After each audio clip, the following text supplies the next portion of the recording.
Alors pour vous faire gagner du temps, je ne vais pas vous développer, comme je le fais à chaque fois, toutes les objections sur la culpabilité. J'allais dire, c'est presque le sujet sur lequel il n'y a pas besoin de s'étendre pour souligner son ambiguïté, sa présence dans le christianisme, la manière dont la foi et la religion judéo-chrétienne est liée à elle. Simplement souligner les thèmes ou rappeler les thèmes auxquels elle est associée, aussi bien dans notre représentation, dans notre mémoire ou dans l'histoire du christianisme. Elle est liée aussi bien aux notions de sacrifice, de péché, de responsabilité, de mal. Elle tourne autour, on y reviendra, de l'expérience souvent du sacrement de la confession, enfin qui s'appelait la confession, qui s'appelle désormais le sacrement de pénitence. Et au fond, elle repose essentiellement dans le christianisme sur une morale de l'idéal, de la perfection, et elle est très marquée par une représentation de Dieu qui est essentiellement exigeante, effrayante, condamnante, jugeante. Et donc on pressent bien à la fois qu'elle repose sur une représentation de la vie chrétienne et du mystère de Dieu ambigu, et que même si aujourd'hui on sent bien que cette question de la culpabilité est une question qu'il faut revoir ou réanalyser, on ne sait pas très bien malgré tout quoi en faire. Pourquoi ? Parce qu'une fois qu'on a décrit la culpabilité sous ses formes caricaturales, ou la culpabilité sous ses formes pathologiques, parce que le psychologue ou la psychologie, surtout celle qui s'est développée à partir de Freud, s'est beaucoup attardée sur la question de la culpabilité, et continue de s'y attarder énormément d'ailleurs, dans l'espace occidental en tout cas. Une fois qu'on s'est mis à distance des caricatures de la culpabilité, d'abord c'est pas pour autant qu'on arrive à s'en libérer, c'est pas parce qu'on les identifie qu'on s'en libère. Et puis surtout, ce qui n'est pas simple, c'est que quand vous lisez la Bible et l'Évangile, encore plus j'allais dire quand vous lisez Saint Paul, on ne peut pas dire que la révélation elle-même soit totalement étrangère à cette question. Oui, ça serait assez faux de dire rassurez-vous, c'est une erreur profonde, le christianisme n'a rien à voir avec la culpabilité, bonne nouvelle. Vous voyez, il faudrait pour ça extraire, gommer, effacer quantité de passages de l'écriture, et ça serait de l'hypocrisie. Et donc j'allais dire, même si, et c'est le paradoxe un peu de la situation dans laquelle est aujourd'hui le chrétien ou le non-chrétien, c'est de sentir que la culpabilité est quelque chose de problématique qui n'est pas que positive et qui a beaucoup d'effets négatifs. Et en même temps, j'allais presque dire, plus on essaye de l'éliminer, de la supprimer ou de la repousser sans essayer de l'analyser, et plus elle revient au galop. Ça n'est pas un secret que l'ensemble de l'Occident dans les années 70, l'Occident chrétien ou non chrétien d'ailleurs, a tenté de se libérer de la culpabilité. Le maître mot, c'était déculpabiliser. Aujourd'hui, tous les thérapeutes occidentaux vous diront que la culpabilité, le retour, c'est-à-dire qu'elle est au moins aussi forte que dans les années 70, et qu'en plus, elle est plus difficile, entre guillemets, à traquer ou à soigner, parce qu'elle est multiforme.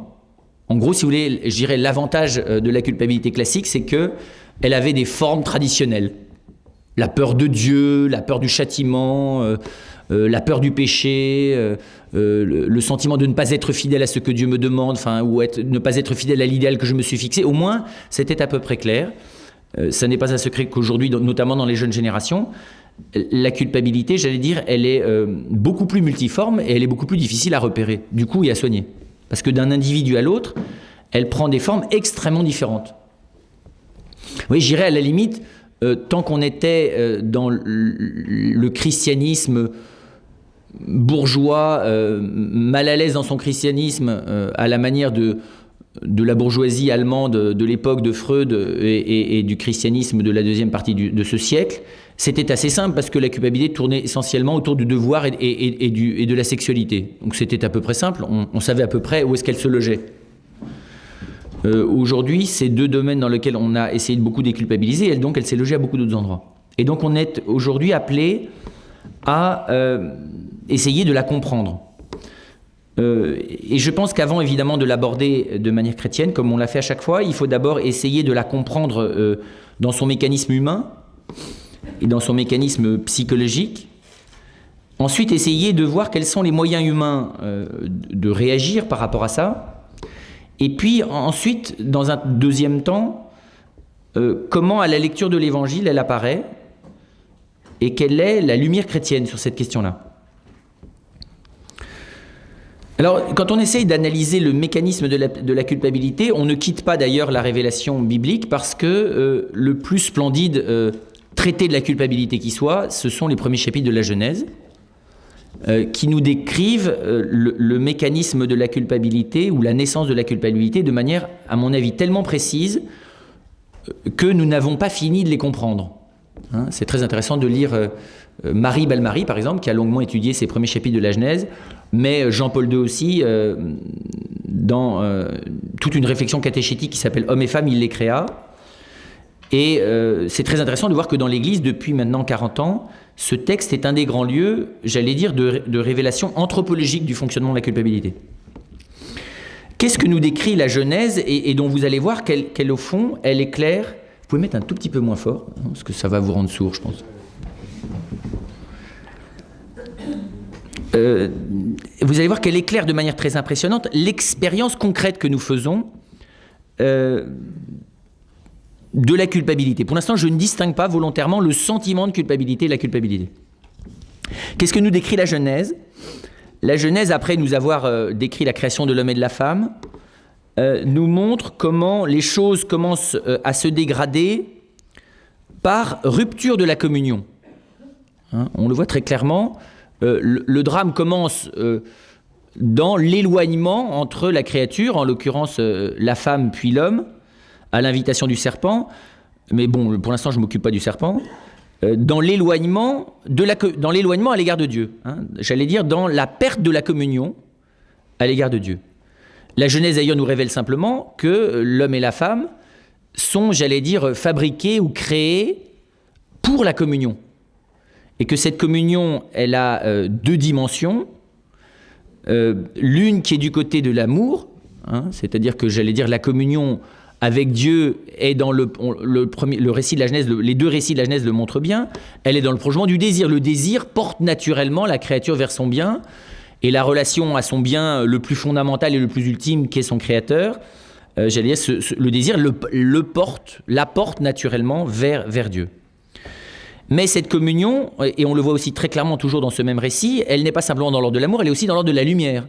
C'est-à-dire qu'il y a une compréhension réciproque claire entre l'homme, Dieu, l'homme et lui-même, l'homme et la femme, l'homme, la femme, Dieu, et chacun par rapport à soi.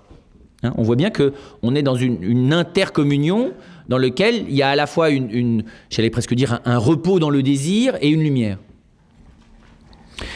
Et ce qui est très intéressant, c'est que la rupture apparaît précisément comme la rupture de cette communion, qui est une rupture aussi bien dans l'ordre de l'amour que dans l'ordre de la lumière. Et ce qui est très intéressant, c'est que cette non-communion, elle apparaît comment ? Dans ses effets, hein, puisque la culpabilité, on va le voir, est du côté des effets de la rupture de la communion, elle apparaît d'abord dans la non-communion avec soi-même. Hein. Dieu dit à Adam, où es-tu ? Plus exactement, Adam se cache.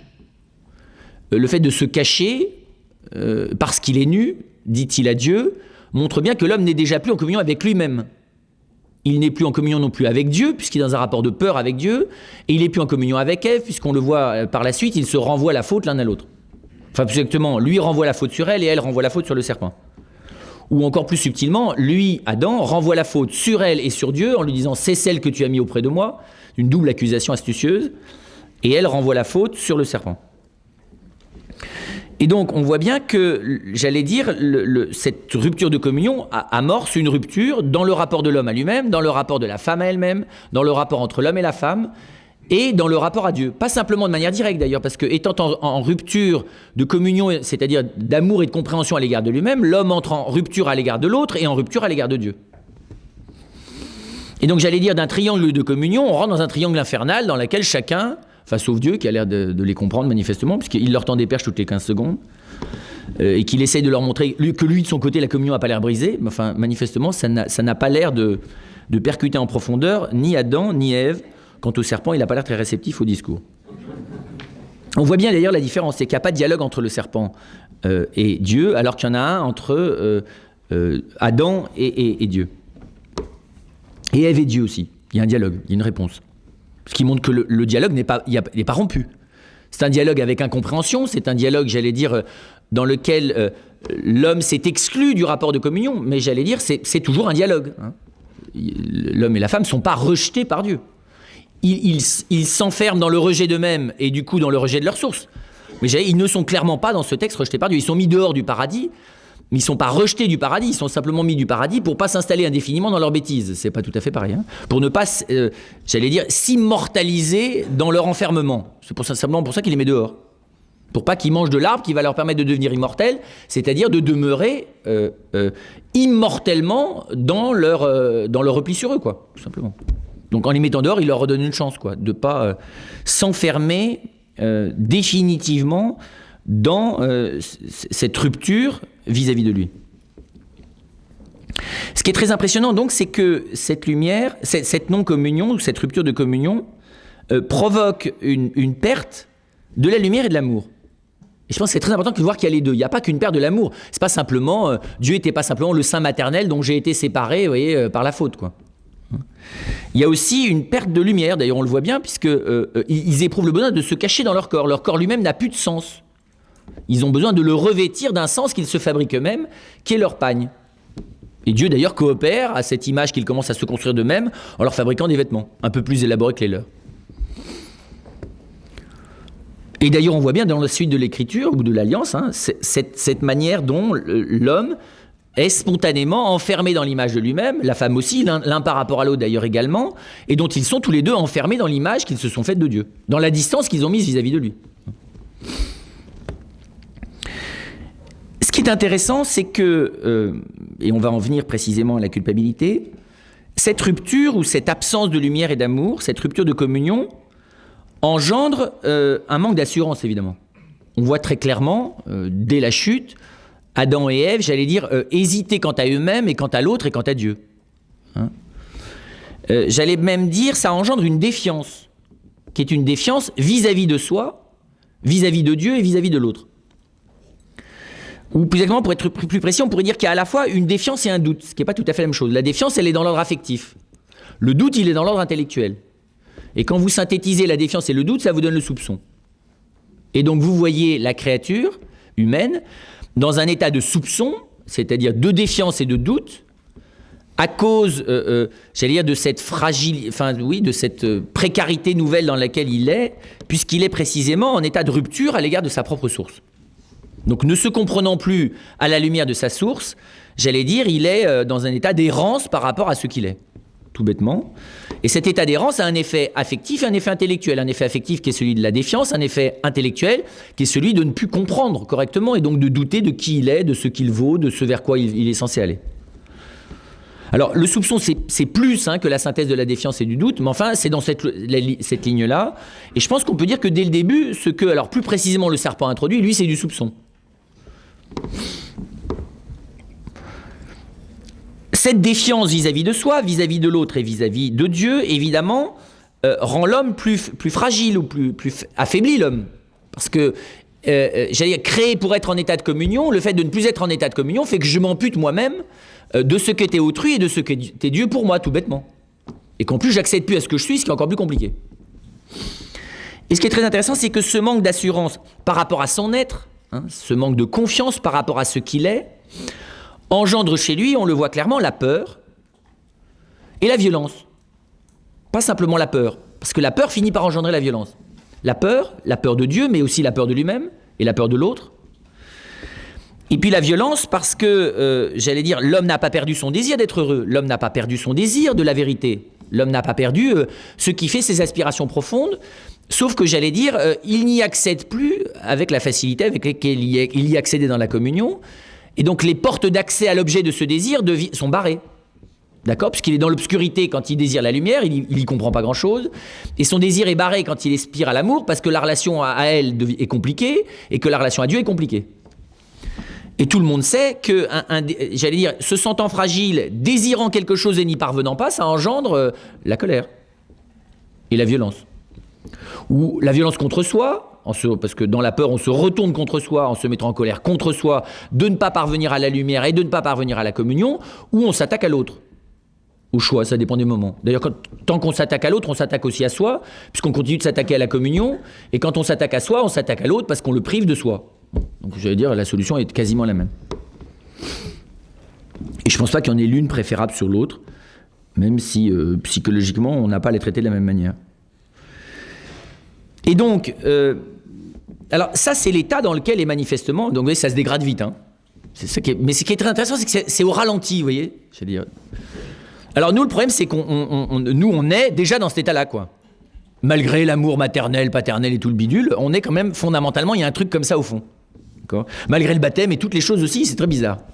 Parce qu'on devrait quand même être libéré de ça depuis longtemps, si on fonctionnait correctement, si Dieu faisait son boulot, si l'Église aussi, vous voyez, si on avait des bons thérapeutes et une famille aimante. Ben, même quand il y a à peu près tout ça, ça marche pas encore tout à fait jusqu'au fond. Enfin, ça, on y reviendra tout à l'heure. Et donc, la culpabilité, c'est plus précisément... Alors, ce qu'il faut ajouter aussi, c'est que le soupçon, donc il y a la peur, il y a la violence, et puis bizarrement, ce que le soupçon introduit, c'est un désir nouveau. Je dirais, le soupçon en nous engendre des attentes et des exigences nouvelles. Pourquoi ? Parce que le soupçon, il engendre en nous un besoin d'être guéri, ou si vous voulez, quand on est dans le soupçon, on a besoin d'être rassuré du soupçon par la certitude, la démonstration, la rationalité, la logique. Vous voyez, on a besoin, comment vous dire ça, de choses beaucoup plus convaincantes que simplement le réel, quoi. Quelqu'un qui est en état de soupçon des choses, il ne suffit pas de lui dire, mais attends, regarde les choses, elles ne sont pas comme ça. Pourquoi ? Parce qu'il pose plein de questions, puisqu'il soupçonne le réel d'être autre chose que ce qu'il apparaît, vous comprenez ? Ça ne lui suffit pas qu'on lui dise que c'est comme ça. Il dit, il faut me démontrer que c'est vraiment comme tu dis. Vous avez une rupture de relation, vous voyez bien. Il ne suffit plus de dire à l'autre, mais si, je te fais confiance, c'est ce que tu racontes, mais en attendant, moi, je ne vois pas les signes. Donc on veut des preuves, des démonstrations, de la cohérence, de la logique, de la nécessité, vous voyez. Et ce qui est très impressionnant, c'est que, j'allais dire, là, on n'en est pas encore à la culpabilité, tout à fait. La culpabilité, c'est l'étape d'après. Et la culpabilité, elle apparaît quand tout d'un coup, quelque chose, ou quelqu'un, ou quoi que ce soit, me manifeste ou me révèle à moi-même ma déficience, quelle qu'elle soit d'ailleurs. Vous voyez, quand tout d'un coup m'apparaît à l'occasion d'un événement, à l'occasion d'une rencontre, à l'occasion d'une parole, à l'occasion de quoi que ce soit d'ailleurs, m'apparaît ma déficience. D'accord ? C'est que je l'ai sous le nez. Et que cette déficience, l'expérience de cette déficience engendre en moi le repli. Ça, c'est ça la culpabilité. C'est proprement le repli sur soi face à l'expérience concrète et la constatation de ma déficience, de mon incapacité à vivre selon mes désirs, mes aspirations ou le projet que je me suis fixé sur moi-même. Ce qui est déjà moins intelligent d'ailleurs.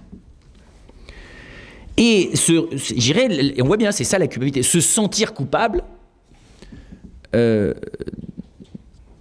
d'abord, pour être coupable, il faut bien être en état de déficience, si on l'est sur le plan objectif. Et puis se sentir coupable, même si on ne l'est pas d'ailleurs, c'est une autre question, c'est se sentir en état de déficience par rapport à ce que l'on estime être, ce que l'on devrait être, ou ce que l'on aspire à être.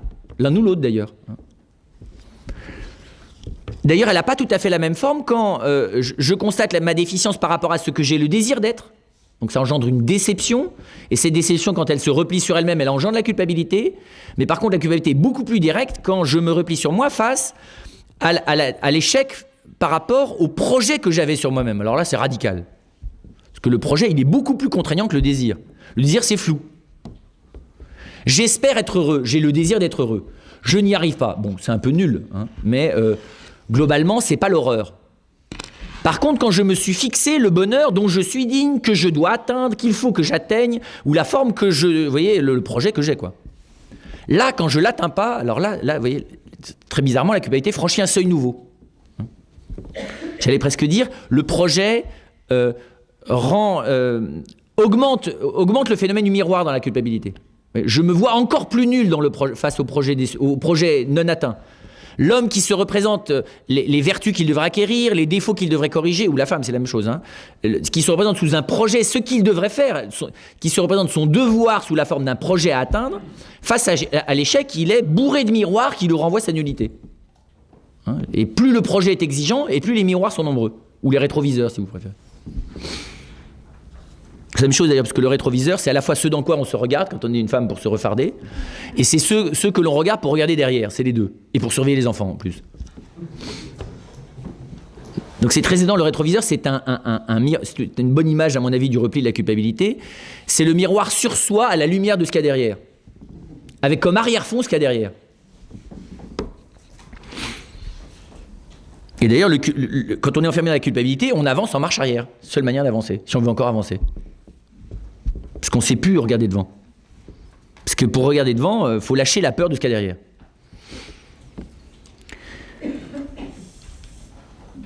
Concrètement, ce repli, cet enfermement, j'allais dire, de la personne humaine dans l'espoir déçu à l'égard d'elle-même, dans le désir déçu à l'égard d'elle-même, dans le projet non atteint à l'égard d'elle-même,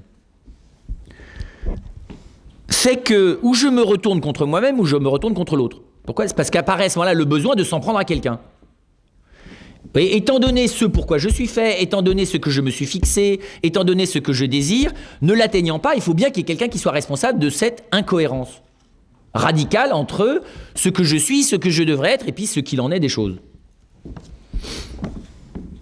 Et ce qui n'est pas facile, c'est de le constater pour en sourire. Vous voyez, on n'en sourit pas franchement. Il faut s'en prendre à quelqu'un. Si on ne s'en prend pas à quelqu'un, on est dépressif, non nécessairement culpabilisé, hein, donc on se résigne. La dépression, c'est au sens fort, c'est la résignation. Face à ça, je peux dire, bon, eh ben, j'y arrive pas, et je n'y arriverai, donc on s'empresse de conclure, je n'y arriverai jamais. Mais si j'ai encore le désir d'y arriver, il faut bien que je m'en prenne à quelqu'un. Puisqu'il y a quelque chose ou quelqu'un qui m'empêche d'y arriver. Si c'est quelque chose et que je n'ai pas réussi à l'ôter, ce quelque chose, c'est moi le coupable. Si c'est quelque chose et que quelqu'un d'autre ne m'a pas opté ce quelque chose qui devrait me permettre d'atteindre le bonheur, c'est lui le coupable. Puis des fois, c'est carrément moi le coupable ou carrément l'autre le coupable parce que c'est moi-même l'obstacle ou c'est l'autre l'obstacle. Oui, ça dit à toutes les formes là. Et précisément, on a besoin dans ces cas-là de désigner la cause, enfin l'origine, le coupable quoi. Hein, d'accuser, de dénoncer le coupable ou la chose coupable qui finit d'ailleurs toujours par être quelqu'un. Parce que les choses, c'est ou Dieu, ou moi, ou les autres qui en sont responsables. Enfin, vous voyez, dans une bonne théologie, quoi. On peut s'en prendre au hasard, mais ça ne marche pas longtemps. Vous pouvez vous mettre en colère contre le hasard, il n'y a pas de quoi taper sur quelque chose. Donc vous finissez toujours par vous en prendre, pas nécessairement consciemment, hein, à vous, aux autres, ou à Dieu, et finalement à Dieu, pour vous en prenant à vous et aux autres. Pas sur le plan conscient. Hein. Vous en prendre au hasard, à l'infortune, à la malchance. C'est la faute à pas de chance. Ça ne dure pas longtemps comme argument. Les gens qui disent ça, c'est dans les choses pas trop graves. Il faudrait voir d'ailleurs que dans beaucoup de religions, la résignation consiste à tirer le bilan du procès en défaveur de nous-mêmes. C'est-à-dire qu'au fond, bah oui, au fond, je suis qu'une créature, donc c'est ma faute, quoi. Faut que je fasse avec. C'est ça la résignation, finalement. La résignation a toujours... je sais pas comment dire ça, c'est la forme désespérée de la culpabilité. C'est la culpabilité qui se bat plus, quoi. Hein, qui se résigne à ce que le coupable est désigné, il n'est pas nécessairement condamné à mort tout de suite, mais il va falloir faire avec, quoi. C'est le condamné à perpétuité, vous voyez, qui consent à sa peine. C'est à peu près ça. Je dis ça parce qu'on dit de temps en temps que la culpabilité n'existe que dans l'Occident judéo-chrétien. Non, non, elle existe sous la forme de la résignation dans toutes les cultures.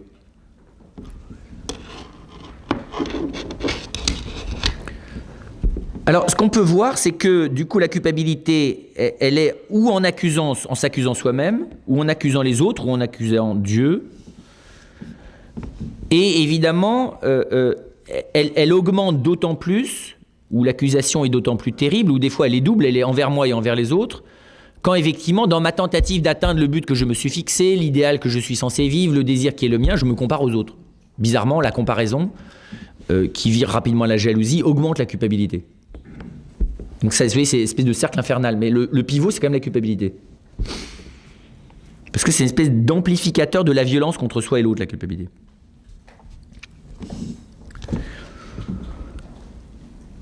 Ce que l'on voit progressivement, alors ça nous est révélé à travers l'écriture, hein, mais ça nous est révélé aussi dans la vie de tous les jours,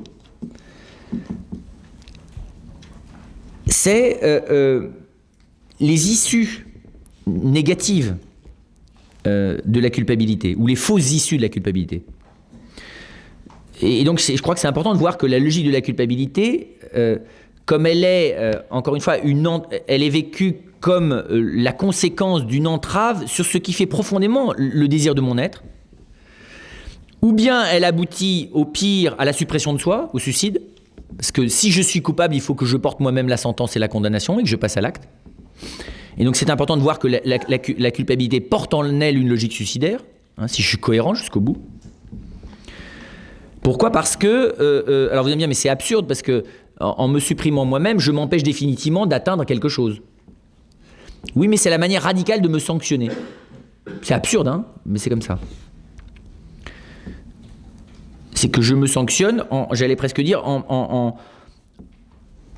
oui, c'est le sabordage de la culpabilité, c'est ça, c'est de poser un acte de déficience absolue. Ça s'appelle la mort. C'est la déficience définitive, la mort. Et quand j'en suis l'auteur, c'est moi qui porte le verdict, enfin, qui m'accuse, qui me condamne et qui me passe à l'acte. Aux armes, je veux dire. La deuxième manière, c'est de reporter la faute sur autrui, et ça aboutit au meurtre. Alors, je dis pas, quand je parle du suicide ou du meurtre, c'est pas nécessairement dans les actes, hein. On peut se suicider à petite dose en se faisant du mal de mille manières, en s'auto-punissant de mille manières. Ça aboutit aussi au meurtre. Alors le meurtre, c'est pas nécessairement, là aussi, ça va pas nécessairement jusqu'au meurtre physique, mais ça peut être dans les multiples formes de vengeance, voyez, et d'assassinat à petites gouttes que l'on pratique, voyez, dans toutes les sociétés humaines. Ou alors c'est l'inverse. Et j'allais dire, c'est une forme... Vous voyez, c'est la culpabilité, si elle n'aboutit pas à ça, elle aboutit à la tentative permanente de tenter, malgré tout, d'atteindre, de réaliser cette perfection que je n'ai jamais atteinte. Donc elle est dans la répétition permanente et l'obsession de réussir à réparer la déficience qui est la mienne, à atteindre l'objectif que je me suis fixé, à atteindre le projet qui est le mien, à réaliser les désirs qui sont les miens. Hein, j'allais presque dire,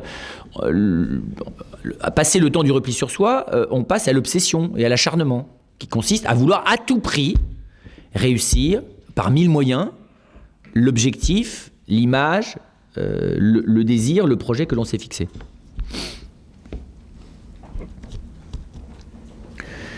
Et souvent, comme on n'y arrive pas, on tente de faire semblant.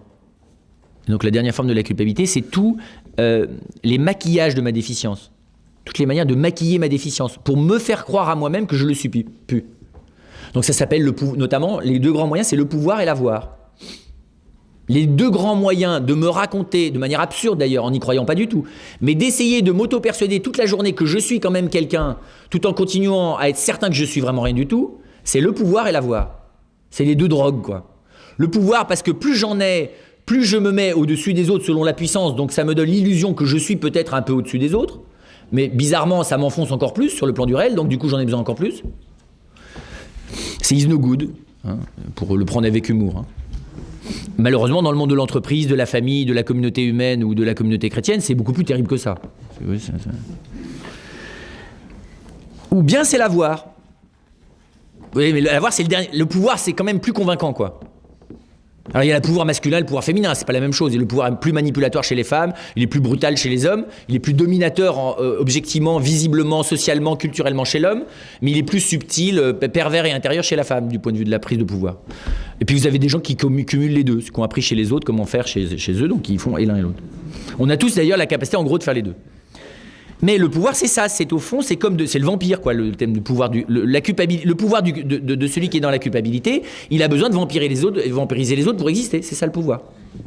C'est mieux d'ailleurs de voir le vampire, c'est plus clair, ça rend plus visible ce qu'on fait, au moins. Et puis vous avez l'avoir, c'est quand même le dernier palliatif, quoi. Parce que l'avoir, ça masque pas beaucoup. Mais enfin bon, aujourd'hui, on est beaucoup là. C'est que du coup, plus j'ai, notamment d'argent, de richesse, enfin, d'apparence, et plus... Mais là, j'allais dire, c'est un matériau qui s'use plus vite, si vous voulez. Il faut le remplacer plus souvent. Le pouvoir, ça dure un peu. On finit tous par plus en avoir, parce qu'à la fin, on est vieux ou on meurt. Mais l'avoir, ça se renouvelle, vous voyez, c'est une drogue à consommation rapide, quoi. C'est étonnant parce que l'avoir, c'est la possession. La possession et le pouvoir sont les deux masques qu'il faut entretenir pour compenser la culpabilité, qui est au fond la perception de ma déficience dans l'ordre de l'être. Ça, c'est le constat. J'espère que je ne vous fais pas trop peur, mais en gros, c'est comme ça que ça marche. Hein. Alors, on l'a tous plus ou moins, un petit peu, beaucoup, passionnément, et on n'espère pas à la folie. Et puis, je ne vous décrète pas tous les phénomènes qui font que ça s'amplifie collectivement aussi. D'accord ? Il y a plein de choses qui amplifient ça, qui développent ça. Et évidemment, on est dans un monde qui n'a pas franchement tendance, par son organisation culturelle, politique et sociale, à guérir ce genre de choses. D'accord ? Parce qu'on n'est pas franchement dans une culture qui favorise la perception de mon identité dans sa qualité et la relativisation du pouvoir et de l'avoir. Pas tout à fait. Et la relativisation de l'image au service de l'identité non plus. Donc j'allais dire, si vous voulez, on est dans un système qui deal toutes les drogues pour permettre de compenser provisoirement la culpabilité en l'augmentant par derrière. En gros, pour faire court. Hein ? Au début, c'était pas prévu comme ça dans les années 70, mais en gros, ça fonctionne maintenant comme ça. Parce qu'évidemment, dans les années 70, on a dit, mais si on enlève les gros obstacles mentaux que sont l'accusation judéo-chrétienne du péché à l'égard de la sexualité, on va s'en sortir. C'était un peu caricatural. Oui. Freud nous avait mis sur la piste, mais c'était un peu court. C'est beaucoup plus compliqué que ça. Et comme ça ne porte pas d'abord sur la sexualité ou l'interdit, la culpabilité, l'interdit peut augmenter la question de la culpabilité. La sexualité d'un délit où le sentiment de culpabilité peut être plus ressenti, comme à l'égard de l'alcool ou de la nourriture, alors qu'il l'est beaucoup moins dans l'ordre de l'orgueil. On peut trucider quelqu'un par négligence, on s'en sent très cool. Parce que l'omission, ça n'a pas de couleur ni d'odeur, vous savez. L'omission, c'est vous n'avez même pas vu de quoi il s'agit. Hein. La personne qui a besoin de vous, vous ne l'avez même pas vu, vous ne savez même pas de qui on parle. Vous savez, c'est Jésus, quand Jésus dit, mais ceux qui ne m'ont pas soigné quand j'étais malade, vêtu quand j'étais nu. Et alors, les gens diront, mais nous ne t'avons pas vu, nous. Oui, c'est sûr, on ne l'a même pas vu. L'omission, c'est quand on n'a même pas vu. Ça culpabilise jamais. Hein. Difficile de se culpabiliser par omission, sauf quand on est vraiment malade et qu'on fait du scrupule, vous voyez. Donc on s'imagine tout ce qu'on aurait dû faire et qu'on n'a pas fait. Mais ça, c'est maladif, c'est pas objectif. Parce que ce qu'on a vraiment omis, on ne le sait pas, par définition. Or, l'omission, c'est qu'on est tellement préoccupé de soi qu'on ne voit pas le reste. C'est de l'orgueil pur, vous voyez, c'est brut de fonderie. Donc, assez cool. C'est beaucoup moins culpabilisant que d'avoir bu un verre de trop et d'être complètement ivre et de raconter des bêtises. Devant tout le monde. Donc ça, c'est je ne veux pas développer, hein, ce n'est pas le but de la conférence de ce soir, mais sur cette base-là, il y aurait beaucoup de choses après ça, j'allais dire, prendre toutes conscience de toutes les ramifications, je vous dis, collectives, culturelles, sociales et politiques de cette logique-là. Hein, mais je pense que c'est en la comprenant d'abord dans la personne, et d'abord par rapport à l'aspiration à la communion et à la lumière, alors, vous comprenez que ce qui n'est pas facile non plus, c'est qu'on s'aperçoit qu'on est dans la culpabilité, mais on n'arrive pas à en sortir. Pourquoi ? Parce que la culpabilité, elle implique sa dose d'obscurcissement de l'intelligence. C'est ça qui n'est pas commode. C'est que dans la culpabilité, je ne comprends plus qui je suis. On va voir que c'est d'abord là qu'on peut travailler. Parce que se culpabiliser qu'on est culpabilisé, ce qu'on fait souvent d'ailleurs, ça n'arrange rien. Vous avez beau vous dire c'est nul, il faut que je me reprenne, ça ne change rien. À ce moment-là, vous vous culpabilisez d'être dans la culpabilité. Et on le sait aujourd'hui, malheureusement, ou heureusement, les seuls moyens qui restent, c'est effectivement d'amoindrir ma conscience, ça s'appelle les médicaments. Pour que la morsure de ce sentiment soit moins forte. C'est tout ce qu'on peut faire, souvent. Alors, quels sont les moyens humains qui sont aussi dans tout ce que je vous dis là, c'est dans la Bible, hein, ce que je vous ai raconté là. Même beaucoup plus de choses plus intelligentes encore là-dessus. Les liens entre la culpabilité et la maternité, la culpabilité et la paternité, la culpabilité et la jalousie, vous avez tout décrit dans la Bible. Si vous voulez, une fois, vous faites une enquête là-dessus, vous avez toutes les formes possibles. Les culpabilités tribales, les culpabilités familiales, les culpabilités impériales, les culpabilités royales, vous avez tout. Vous avez Saül, vous avez Salomon, vous avez tout le monde. Presque toutes les formes.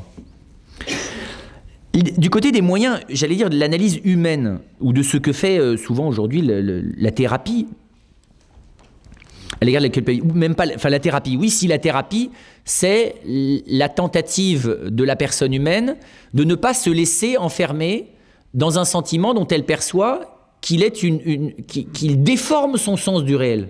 Parce que vous voyez bien que la culpabilité, vous le percevez bien, elle déforme complètement mon sens de la réalité. Et donc la première chose, on le sait bien, c'est la vérité qui rend libre, c'est d'identifier ce qui est erroné, j'allais dire, dans la culpabilité, ce qui est faux, et ce qui du coup est maladif.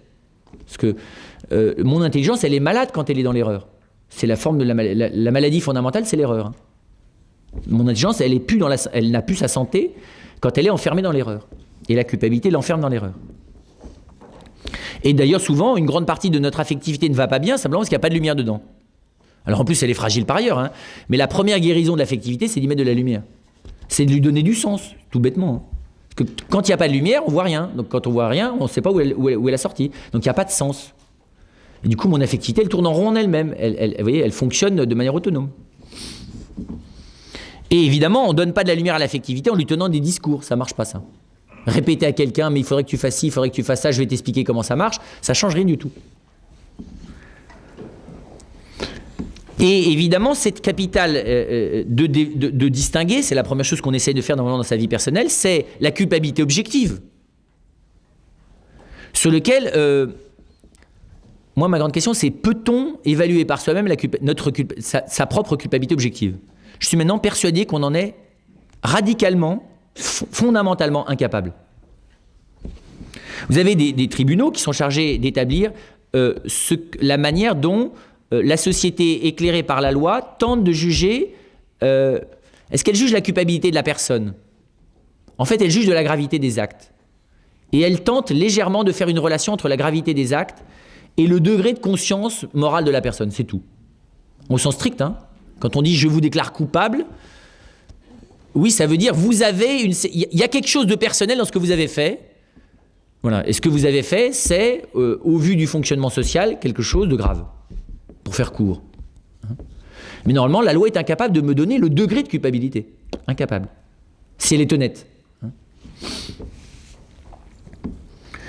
Et donc, la culpabilité objective, c'est ce que l'on aimerait bien pouvoir identifier pour pouvoir relativiser l'autre, qui est la culpabilité pathologique ou le sentiment de culpabilité. Mais ça, c'est très difficile, surtout quand on est dans le sentiment de culpabilité, par lequel on va évidemment suraugmenter ou surdiminuer sa culpabilité, toujours.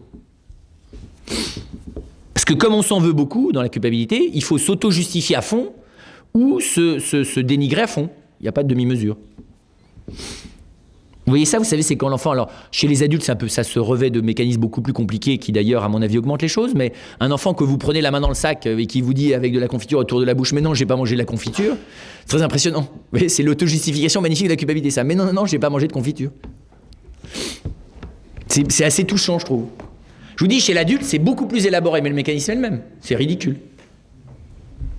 On va expliquer. Alors, on a des dossiers pour expliquer qu'on n'est pas coupable. Mais l'épaisseur du dossier, des fois, manifeste bien qu'on l'est. Voilà, ou l'acharnement à vouloir le montrer n'est pas bon signe. Et donc, je dirais la difficulté, c'est qu'effectivement, je ne peux identifier la déformation du sentiment de culpabilité que en confrontation avec la réalité. Et la grande difficulté, c'est ça, hein, aujourd'hui, puisqu'on est dans un monde qui ne nous favorise pas le contact avec la réalité, c'est que je ne peux pas, et ce que l'on voit d'ailleurs, vous verrez que ça éclaire de manière très forte ce qui se passe dans l'Évangile, c'est que normalement la réalité, si nous étions un peu, devrait me permettre de corriger, vous voyez, de voir, d'apprécier que je ne suis pas aussi horrible que je le pense. Ce qui est très impressionnant, c'est que dans l'ordre de la culpabilité, c'est très difficile de toucher la réalité. Et je suis de plus en plus persuadé que c'est le domaine dans lequel l'homme ne peut pas s'en sortir sans l'aide d'autrui. Et le domaine dans lequel on s'en sort sans l'aide d'autrui. Hein. Les erreurs qu'on fait dans l'évaluation des exigences d'un travail, par exemple. Ça, vous n'avez pas besoin d'aide d'autrui. Hein. Vous n'avez pas bien apprécié comment il faut faire pour planter les clous. Vos doigts vous expliquent que c'est pas comme ça qu'il fallait faire. D'accord ? Donc vous corrigez. Le réel vous corrige de votre erreur dans l'ordre du travail. Vous n'avez pas besoin de l'autre, nécessairement. Vous pouvez gagner du temps avec l'autre. Mais vous n'en avez pas absolument besoin. Il y a quantité d'erreurs dont le réel nous corrige. Si vous décrétez que la porte est ouverte alors qu'elle est fermée, vous allez le voir. Si vous décrétez que vous êtes capable de ça alors que vous n'en êtes pas capable, vous allez bien le voir. D'accord ? Mais l'évaluation de ce que je vaux, c'est ça la culpabilité, est impossible sans autrui. Parce que ce n'est pas l'évaluation de ce que je vaux dans l'ordre de ce que je fais, c'est l'évaluation de ce que je vaux dans l'ordre de mon être. Ce que je vaux dans ma personne, je ne le sais pas. Et là-dessus, j'ai un doute fondamental, qui est plus ou moins développé, mais qui est chez tout le monde. Et donc, c'est en acceptant, il me semble, fondamentalement, l'impuissance à l'évaluation de ce que je vaux dans mon être, que commence la sortie de la culpabilité. Vous voyez ? Parce que du coup, et deuxièmement, l'acceptation que j'ai besoin d'autrui. Que seul autrui peut m'aider à sortir de la déficience d'évaluation de moi-même.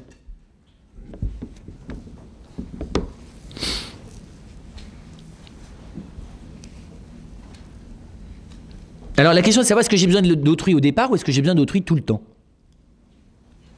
Je pense que j'ai besoin d'autrui tout le temps. Et on peut avoir besoin d'autrui au départ, normalement c'est le rôle des parents de faire ça. De m'aider à évaluer qui je suis, enfin vous voyez, à découvrir la valeur de ma personne dans l'ordre de son être.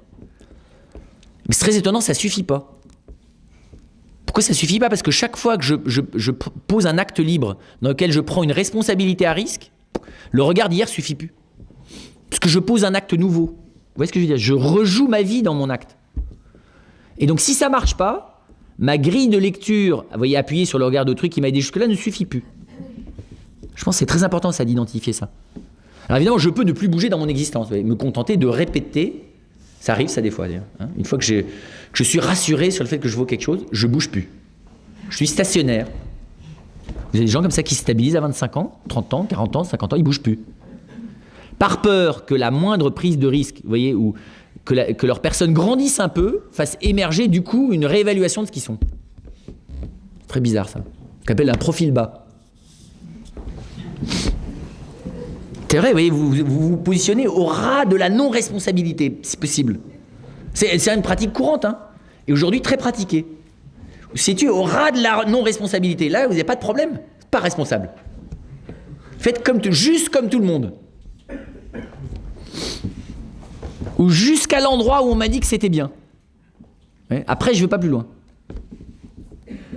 On m'a certifié que c'était bien. Et donc, c'est pas facile d'accepter que durablement, et sans doute jusqu'à la fin de mes jours, j'ai besoin d'autrui pour évaluer la valeur de mon être.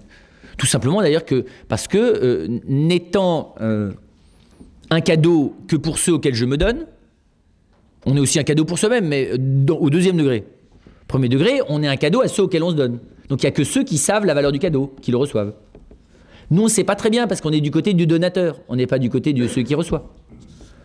On espère que le cadeau est valable, mais on n'en a pas la vérification puisqu'on n'en est pas le premier bénéficiaire. Difficile, vous voyez, de se contempler en train de se donner à soi-même. Ça marche pas très bien. Par contre, le don de l'autre en retour à mon propre don devrait me révéler quelque chose de moi. C'est même d'ailleurs la vraie manière dont je vois la valeur de ce que je suis. Alors évidemment, je peux dire, mais oui, mais toi, tu m'aimes précisément de manière gratuite, et donc c'est par miséricorde que tu me supportes. Oui, ça arrive, ça, parce que dans la culpabilité, on arrive à faire ça jusque-là. Tu n'oses pas me dire tellement je suis horrible, d'ailleurs, tu le masques parfaitement bien, tellement ça doit être horrible. Et tu m'aimes de manière absolument dévouée, déroutante, presque comme si je valais quelque chose. Non mais ça va jusque-là. Hein. Parce qu'on met du temps avant de se laisser vaincre par le regard d'autrui, à l'égard de la vérité sur soi. Ça prend du temps, hein. Surtout quand vous avez quelques autrui qui, plus ou moins au début de notre existence, vous en ont mis une couche dans le mauvais sens. D'accord ? Plus ou moins involontairement d'ailleurs, hein. Ils n'en sont pas nécessairement coupables eux-mêmes. Parce que ça se redéveloppe de génération en génération, ce genre de choses. Ça se transmet parfaitement bien, ça. Beaucoup mieux que les valeurs. La non-compréhension de soi, ça se transmet très bien. Oui. Vous ne comprenez pas vous-même, donc vous ne pouvez pas comprendre autrui. Donc vous ne comprenez pas autrui, qui ne va pas se comprendre lui-même, et puis ça se reproduit. De génération en génération, et ça s'amplifie d'ailleurs. Ça se cumule par voie génétique aussi, parce que quand vous accumulez, vous voyez, un double faisceau de non-compréhension de soi, ben c'est bon. Quand en plus, quand la religion vous y aide pas, parce qu'elle vous soupçonne déjà d'être louche dans tout ce que vous êtes, non, je vous assure, vous créez, c'est ça le problème de la pathologie occidentale. Hein, c'est que la dernière version du judéo-christianisme étant une version du soupçon fondamental sur l'homme au nom de Dieu, ce qui est d'ailleurs le plus direct des dispositions à l'athéisme, C'est pas évident. Oui, entrer dans le regard de Dieu qui est censé être un soupçon fondamental sur ce que je suis, c'est pas franchement aidant. Et quand vous diffusez ça par voie, voyez, de prédication et tout, eh ben, avec en plus la caution divine, ça marche. Hein.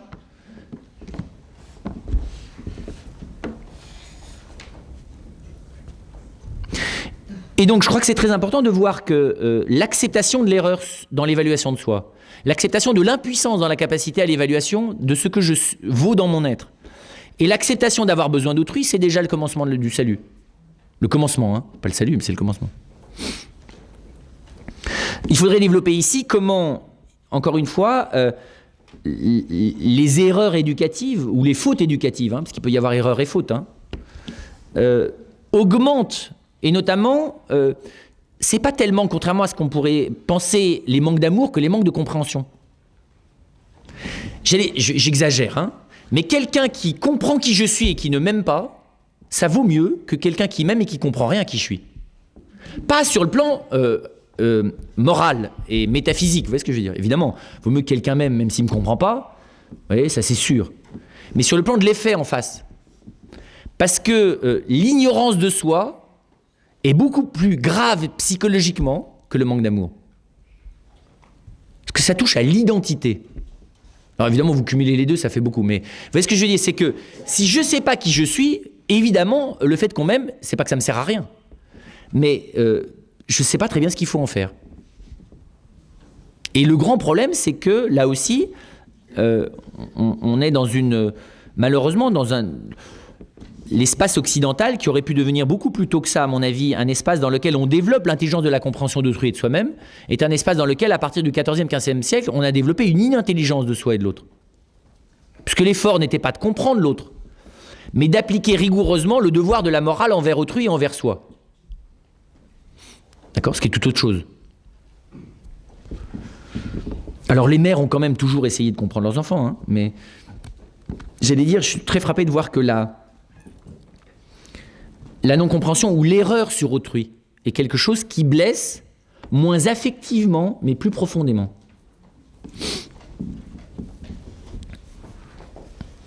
Et donc, ce qui augmente, j'allais dire la culpabilité, c'est ça, c'est de croiser l'incompréhension, ou la non-compréhension, ou l'erreur.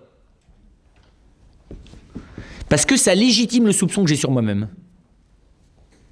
Le fait que je ne sois pas objet de compréhension montre bien à quel point je suis incompréhensible. C'est que je ne suis pas clair dans l'ordre de ce que je suis. Je suis fondamentalement pas clair. Je ne suis pas déficient, je suis carrément pas clair. C'est le premier phénomène, ça, qu'on rencontre dans les déficiences éducatives. Et puis le deuxième phénomène, c'est le report de culpabilité. C'est le transfert, quoi. Je te tiens, tu me tiens par la culpabilité, et ça se transfère de génération en génération. C'est-à-dire que comme ma culpabilité est insupportable, je te demande de bien vouloir m'aider à la porter. De mère en fille ou de père en fils, où ça se croise aussi. Hein. Et puis on porte tous la culpabilité collective de celui qui se sent très coupable. Donc on finit tous par participer à la culpabilité de tout le monde, ce qui démultiplie la mise. En gros, pour faire court. Ben, comment vous dire ça ? Vous avez, par exemple, quelqu'un qui se sent tellement horriblement coupable, qui sans s'en apercevoir, va demander à ceux qui sont autour de lui de l'aider à porter cette culpabilité. De l'alléger de son fardeau, mais qui vont faire entrer les personnes dans la logique de la culpabilité, en les responsabilisant progressivement de la culpabilité qui est la leur. Et donc la personne, quand elle est jeune, elle s'identifie à la culpabilité de celui qui l'a fait rentrer dans sa culpabilité. Et donc il finit par porter la même. Donc au lieu d'avoir une personne culpabilisée qui porte lourd, vous en avez deux qui portent 2 fois lourd.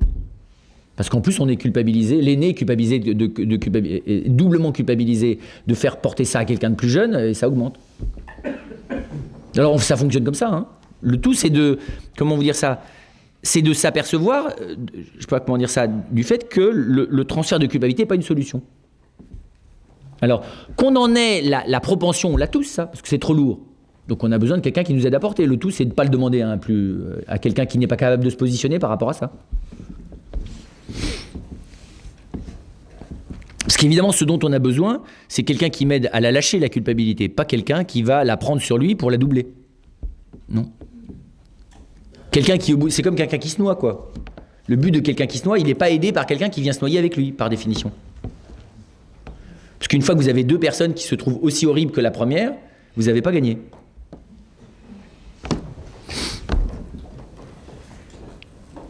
C'est très bizarre d'ailleurs, parce que du coup, on en veut à l'autre qui ne vienne pas nous aider. Parce qu'il ne vient pas porter avec nous le poids qui est trop lourd pour nous. C'est pour ça qu'encore une fois, le fondement, c'est de s'apercevoir que, je ne sais pas comment dire ça, c'est une déficience maladive pour l'intelligence et pour l'affectivité. Tout simplement. C'est maladif, la culpabilité. Alors c'est vieux, mais c'est pas parce que c'est multimillénaire que c'est pas maladif. Au sens où ça empêche l'homme de se développer dans ce qu'il est.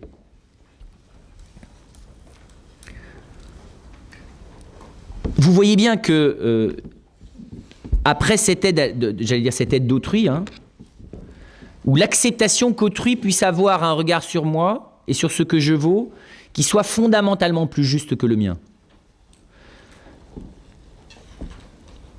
C'est très intéressant parce que c'est ça la rencontre de Jésus avec tous ceux qui sont guéris par lui.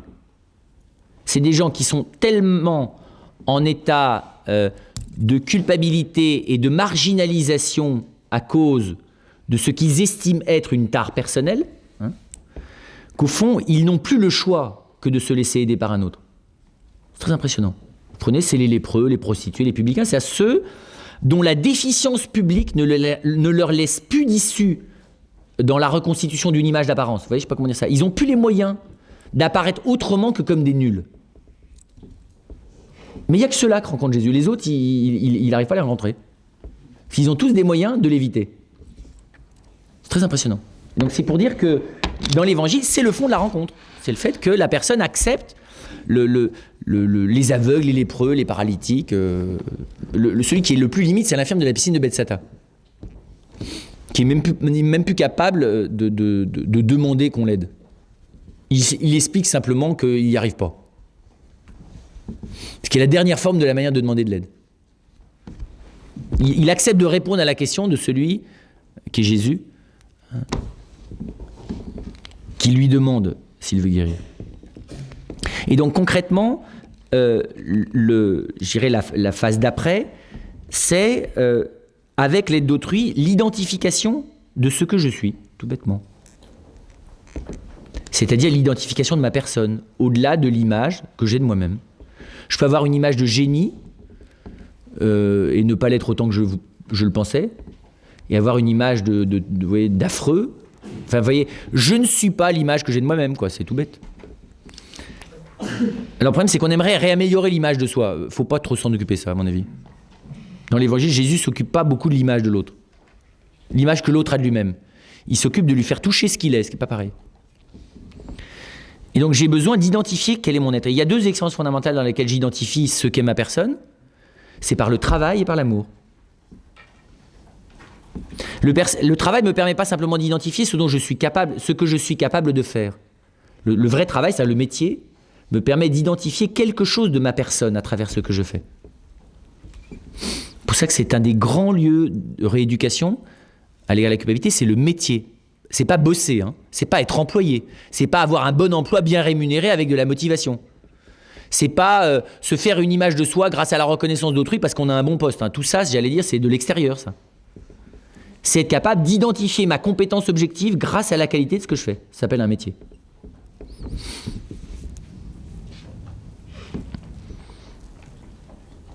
C'est pas pour rien, d'ailleurs, qu'après la résurrection, où les apôtres sont quand même mi-figue, mi-raisin, si vous voulez, ils sont entre l'espérance et la culpabilité, parce qu'ils n'ont quand même pas tout à fait réussi la mission qui leur avait été confiée au Vendredi Saint, ils vont rebosser, ils vont retourner à la pêche. Très impressionnant, pourquoi ils retournent à la pêche? Parce que c'est une bonne thérapie de la culpabilité, le travail. Très bonne thérapie. Pas se droguer de boulot, mais de revenir sur son cœur de compétence, on dirait aujourd'hui. Ce qui est d'ailleurs un mot tout à fait barbare, enfin réidentifier qui je suis dans ma capacité à réaliser quelque chose. Et puis c'est l'amitié. C'est l'amour d'amitié, pourquoi? Parce que là, voyant celui ou celle à qui s'adresse l'autre qui m'aime, je suis bien obligé de reconnaître que il n'est sans doute pas que ou elle n'est pas sans doute pas que dans l'erreur. Et donc il y a, à travers l'amitié et à travers le travail, la perception d'une certaine valeur objective de ce que je suis. Mais je pense que ça n'est pas à un point tel que je puisse me dispenser un moment de l'autre.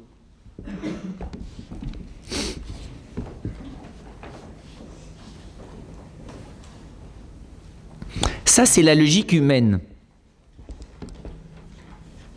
Alors, et je finis par... Ça n'est que quand je suis dans une certaine évaluation de ce que je suis dans ma personne, que je devrais pouvoir, toujours avec l'aide d'autrui, capable d'identifier la part de culpabilité objective qui est la mienne.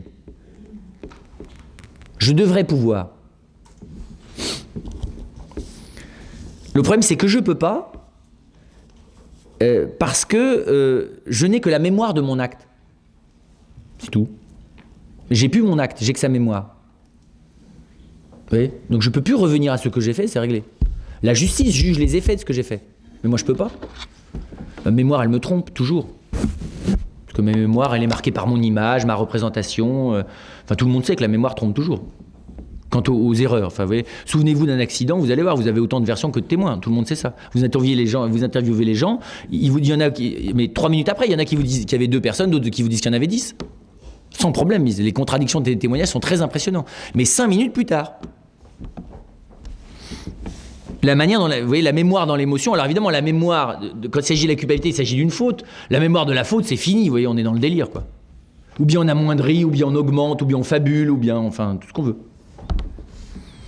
C'est pas commode parce que normalement dans la confession c'est de ça qu'on se sert. Il paraît.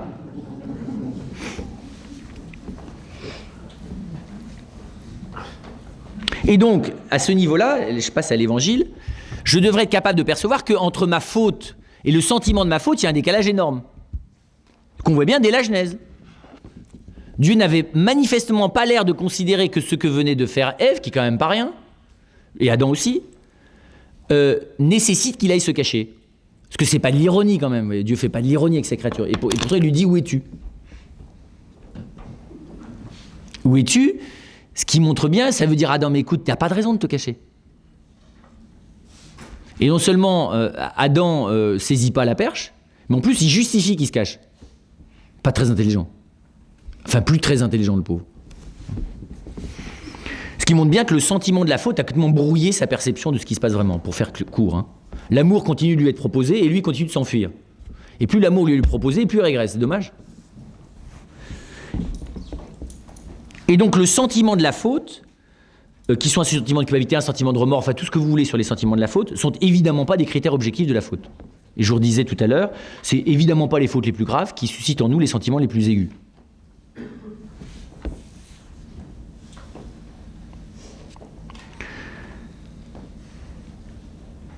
Par contre, la faute, c'est quoi ? Qu'est-ce que c'est que reconnaître la faute ? Puisqu'on voit bien que dans l'Évangile, enfin dans toute la Bible d'ailleurs, hein, un des combats de Dieu, c'est d'aider la créature et la personne humaine à reconnaître ses fautes.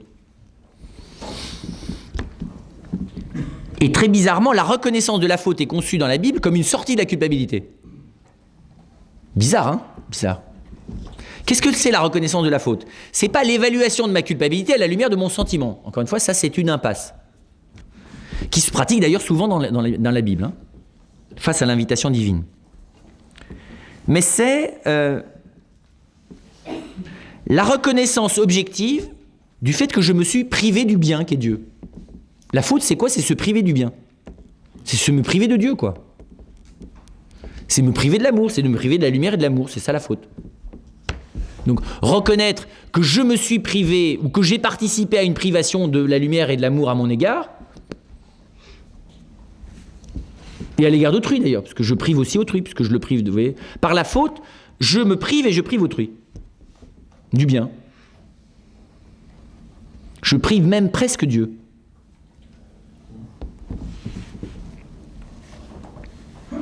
Puisque je lui refuse, partiellement et provisoirement, il faut espérer, ma filiation. Et donc c'est ça l'identification. Vous voyez, je veux dire, c'est pas l'évaluation de la gravité de ça, c'est l'objectivation du fait que je me prive du bien, ce qui d'ailleurs, quand je réalise que je me prive du bien, je me dis, je suis débile de m'en priver, parce que le bien c'est quand même bien. Et donc ça renouvelle le désir normalement, non ? La reconnaissance de la faute, ça réveille le désir d'en sortir. Nous on le vit pas tout à fait comme ça. Hein. Nous la reconnaissance de la faute, c'est s'enfoncer un peu plus. On arrive plombé, vous savez. Vous arrivez au sacrement de confession avec le souvenir de vous. Alors vous êtes plombé. On devrait arriver avec des ailes toujours en marchant et sortir en planant. Enfin, vous voyez ce que je veux dire. On devrait arriver avec zèle et sortir en volant, quoi. Parce que la reconnaissance de ce que je me suis privé du bien, évidemment, je peux le faire que face au bien. C'est que face à lui que je m'aperçois que je m'en suis privé, non? Et donc, la reconnaissance objective de ce dont je me suis privé ne peut se faire que devant Dieu. Pas du tout parce qu'il m'en accuse, mais parce que l'attraction qu'il exerce sur moi me révèle ce dont je me suis privé, donc tout bêtement. Quand tout d'un coup vous êtes face à un verre d'eau, que ça fait 3 heures que vous avez soif, vous vous apercevez face au verre d'eau que vous aviez vraiment soif, non? Juste avant de le boire. Non? Vous savez, c'est les gens, ils sont tristes depuis 3 jours, mais ils ne sont pas au courant. Ils tirent une tête de 6 pieds de long. Quand tout d'un coup vous arrivez à les faire sourire, voire rire, ils s'aperçoivent qu'ils étaient tristes. Donc c'est l'expérience du bien qui me donne le sens de la morsure de la privation, non? C'est ça la reconnaissance de ma faute. C'est même ça la morsure du remords. Alors que nous, la morsure du remords, c'est je m'en redonne un coup, vous voyez, pour être bien sûr que je suis nul et pour me certifier que de toute façon j'ai raison de me trouver nul et c'est tellement grave que j'arrive vraiment dans une pauvreté radicale pour demander le pardon de Dieu dont je ne suis même pas digne. Ça s'appelle de l'hyper-narcissisme, ça. Ouais, vous êtes hyper préoccupé de vous-même dans l'histoire. Hein. Enfin, et pas intelligemment en plus. Parce que si je suis intelligemment préoccupé de moi-même, je suis préoccupé de mon bien, qui est Dieu, donc je m'y précipite. Vous voyez, c'est comme celui qui, face au verre d'eau, dirait « Mais en fait, ça fait 3 heures que je pourrais boire. J'ai pas pensé à boire. En fait, je me prive de boire depuis 3 heures. Mais c'est incroyable ce que je suis bête de me priver de boire. » Alors que c'était à portée de main, c'est quand même inimaginable. Et puis vous pouvez discuter une demi-heure comme ça, sans boire. Ça augmente la soif. Ça, c'est le remords. Vous voyez, vous marinez dans votre remords et vous vous morfondez d'être nul et vous vous confondez dans la morsure du fait que vous êtes nul. Vous savez, c'est Peggy qui dit, c'est comme quelqu'un qui est rentré dans le salon et qui continue de s'essuyer les pieds comme s'il était dans l'entrée. Alors que ses pieds sont propres, mais il continue de s'essuyer les pieds de manière maladive en regardant ses pieds. Au lieu de regarder la personne qui est dans la pièce, qui l'attend. Pour faire autre chose que de l'aider à s'essuyer les pieds.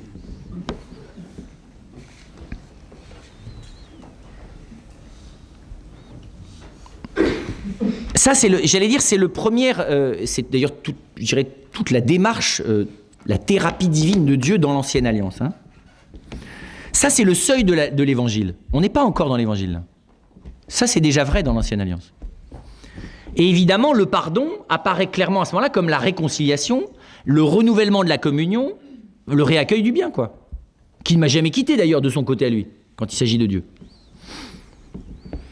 Et donc, j'allais dire, la réintégration de mon origine, de ma source, c'est ça le pardon. Là, on est au seuil de l'Évangile, pourquoi? Parce que l'Évangile me révèle bien plus. Elle me révèle 2 choses. D'abord, elle me révèle que Dieu est directement l'objet de ma faute. Finalement, ce dont je me prive, toujours c'est lui. Et ce dont... et me privant de lui, je le prive de moi. Et ça, j'allais dire, ce qui est très impressionnant, c'est qu'en Jésus, il vient me le dire face à face. Ce qui est assez impressionnant, c'est assez délicat d'ailleurs. Il vient me proposant sa présence, me révéler à quel point mon absence à son égard me prive de lui. Parce que tant qu'il est au ciel, je ne m'en aperçois pas. Mais quand il prend le corps d'un homme, le visage d'un homme pour venir me le dire, je suis bien obligé de le voir.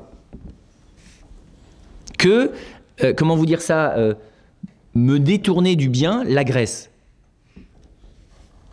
Parce que me privant du bien, je me prive de lui. Me privant de moi-même, je le prive de lui. Me privant d'autrui, je me prive de lui. Donc si vous voulez, j'allais préciser ce qui est très impressionnant dans le mystère du Christ, c'est que Dieu vient lui-même dans notre nature humaine, hein, dans notre chair humaine, je ne sais pas comment expliquer ça, nous proposer de s'apercevoir qu'il est là, que lui ne nous a pas quittés, pour être plus précis. C'est ça qui est très impressionnant dans le mystère du Christ. Et que son obsession à ne pas nous quitter est éternelle, et d'un réalisme tel qu'il vient jusque dans la chair pour me le dire. C'est quand même assez perturbant. Et donc face à ça, si vous voulez, j'ai plus de marge pour me replier sur moi. Vous voyez, je suis coincé, quoi. Alors si je peux encore, mais enfin c'est plus sportif quand même. Parce que tant que Dieu ne vient pas m'aborder humainement, vous voyez, je peux encore m'enfermer dans les images divines, vous voyez, dans la culpabilité par rapport au Créateur qui a fabriqué sa sagesse, auquel je n'obéis pas, à tous les idéaux qu'il a prévus pour moi, à tous les plans qu'il a fabriqués pour moi. Mais clairement dans l'évangile, Dieu il n'a rien prévu pour moi, il n'a pas des plans, il n'a pas des projets, il ne recherche pas ce que je sois parfait, il me réclame rien du tout, il me réclame juste, enfin il m'invite juste à m'apercevoir qu'il est là. C'est tout. C'est assez simple d'ailleurs. Hein. C'est dommage d'ailleurs de récupérer l'évangile pour se refaire une programmation divine, un projet divin, une organisation divine, une perfection atteinte. Vous voyez, c'est pas du tout le propos de l'évangile. Hein. Il n'y a pas de morale programmatique dans l'évangile, il n'y a pas un pouce de morale programmatique. Moi je ne vois pas la définition d'un idéal, 1 millimètre dans l'évangile. Ou la définition des idéaux dans l'évangile, c'est les béatitudes, dont le moins qu'on puisse dire, c'est qu'on n'est pas franchement idéal. Bienheureux ceux qui pleurent, c'est difficile à vendre. Comme idéal. Heureux les persécutés, difficile. La seule fois où Jésus propose un idéal, avec un humour juif absolument magnifique, c'est « Soyez parfaits comme le Père Céleste est parfait ». Pas mal comme programme. Hein. Là, vous êtes définitivement, vous voyez, assommé par la culpabilité définitive. Enfin, oui, c'est fini. C'est la seule chose que je ne ferai jamais, c'est ça. Donc, c'est réglé. Ce qui est une manière d'ailleurs de nous guérir définitivement de la tentative de la perfection, je trouve. C'est l'antidote définitif à la recherche de la perfection.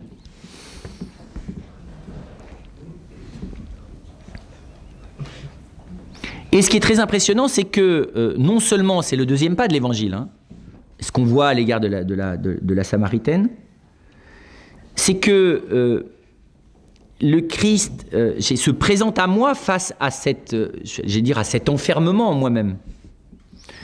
Et j'allais presque dire, il vient me proposer de demeurer en moi et de demeurer auprès de lui en me servant de cette faille qui me sépare de lui. C'est ça qui est bizarre. Ça, on n'aurait pas pensé non plus. Vous voyez, il vient parcourir même la distance que je n'arrive pas à parcourir moi-même. Relisez la Samaritaine et vous verrez, c'est très impressionnant pour ça. Tout ce que je viens de vous dire, c'est dans la Samaritaine qu'on le voit au ralenti.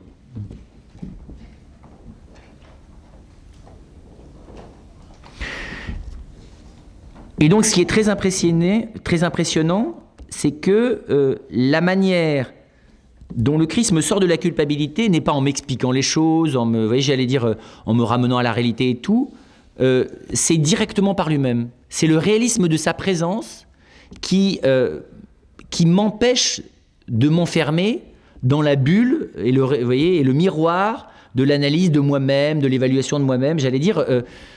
Céder à la présence du Christ et à son attraction, c'est le premier pas chrétien. Ça s'appelle le pardon d'ailleurs, c'est recevoir son pardon. Recevoir son pardon, c'est pas dire « d'accord, t'as fait plein de bêtises, mais c'est pas grave, tu peux continuer ». C'est pas du tout comme ça que ça se passe d'ailleurs dans l'évangile. Parce que beaucoup des gens qui sont pardonnés, ils n'ont rien demandé du tout. Bien marqué ça, non? S'il est lépreux, il les guérit, il leur dit « va, tes péchés sont pardonnés ». Mais il pourrait dire « mais attends, je t'ai rien demandé ». Il voulait guérir lui, le lépreux. Je trouve ça assez beau. Pourquoi ? Parce que, ce qui montre de manière très belle d'ailleurs, que la manière dont Dieu voit ma propre faute, voit mon propre péché, voit ma propre incapacité, n'a pas grand-chose à voir avec la manière dont je me vois moi-même, et est même infiniment plus pertinente que la manière dont les autres me regardent, même ceux qui m'aiment. Parce que non seulement il me voit dans la richesse de ma personne, mais il me voit même dans la manière dont mes propres failles pourraient servir à être plus moi-même. Ça, je n'avais pas prévu. C'est ça l'évangile. Hein. Enfin, c'est ça le regard du Christ, pour faire court. Et ce qui est très étonnant, c'est que donc, le Christ me propose dans la rencontre avec lui, de se servir de cette insuffisance, de cette déficience de communion, vous voyez, de cette espèce de fragilité à l'égard du repli sur moi-même, de cette difficulté à me fixer dans la communion. Oui, c'est ça, je dirais, de cette précarité dans la communion, pour entrer plus profondément dans la communion. Parce que c'est la seule chose qui me fragilise. Vous voyez, je dirais à la limite, je reçois le pardon de Dieu, bon, ça va 5 minutes, puis au bout de 2 heures, 3 heures, je me dis, tiens, c'est bizarre, les fragilités n'ont pas disparu. Vous savez, c'est les gens qui vous disent, mais de toute façon, on accuse toujours les mêmes choses. Oui, mais quand vous vous êtes tapé sur un doigt et que vous le soignez, si vous vous retapez sur le doigt, vous allez le re-soigner, non? Vous n'allez pas dire, j'ai déjà soigné une fois. Les gens disent, c'est un peu répétitif. Mais je lui dis, chaque fois que vous avez un rhume, vous le soignez. Vous n'avez pas dit, mais j'ai soigné déjà le rhume l'année dernière, je ne le re-soigne pas cette année. C'est la deuxième porte que je me prends dans la figure de la semaine, mais cette fois-ci, je ne vais pas la soigner. J'ai déjà soigné la première, ça devrait suffire pour la seconde.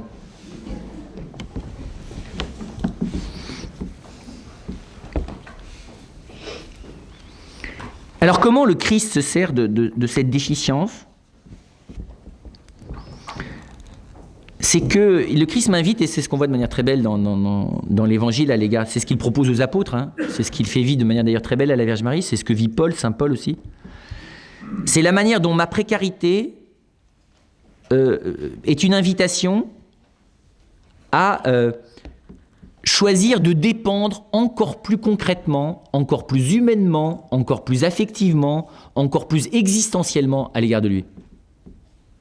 C'est très impressionnant ça. Il y a une intelligence dans les... On voit ça d'ailleurs. Hein. Moi j'aime beaucoup la manière dont les enfants s'accrochent à leur mère.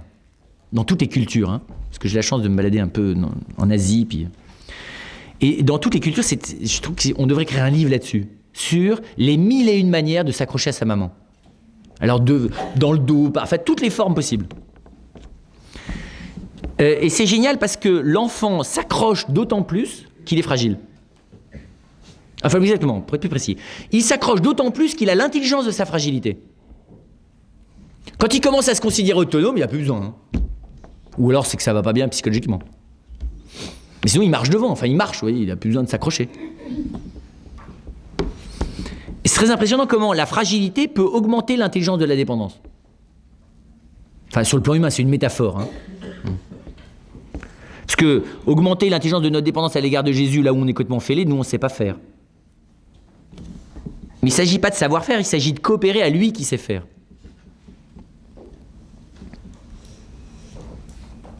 Et donc, vous voyez bien, j'allais dire, le Christ s'introduit au cœur de la culpabilité. C'est ça qui est assez spécial dans l'Évangile. Il ne se contente pas de m'en guérir en me donnant la potion magique anti-culpabilité. Et d'ailleurs, le Christ, j'allais dire, dans son rapport humain, pratique tout ce que je vous ai dit avant. Mais le cœur, c'est qu'il vient, je ne sais pas comment dire ça, habiter la faille, créée en moi par cette espèce de fragilisation qu'opère la culpabilité.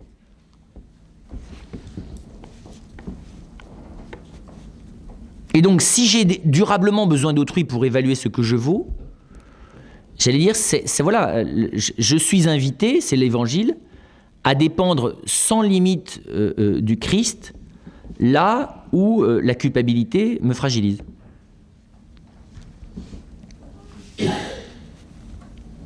C'est pour ça d'ailleurs que, je ne sais pas comment vous dire ça, le Christ vient à nous, c'est le mystère d'ailleurs de la croix, hein, le Christ vient à nous de manière telle que nous ne puissions pas dire, de manière telle que nous puissions découvrir que toutes les failles qui sont en nous, il les a portées personnellement. Voilà. C'est ça la croix.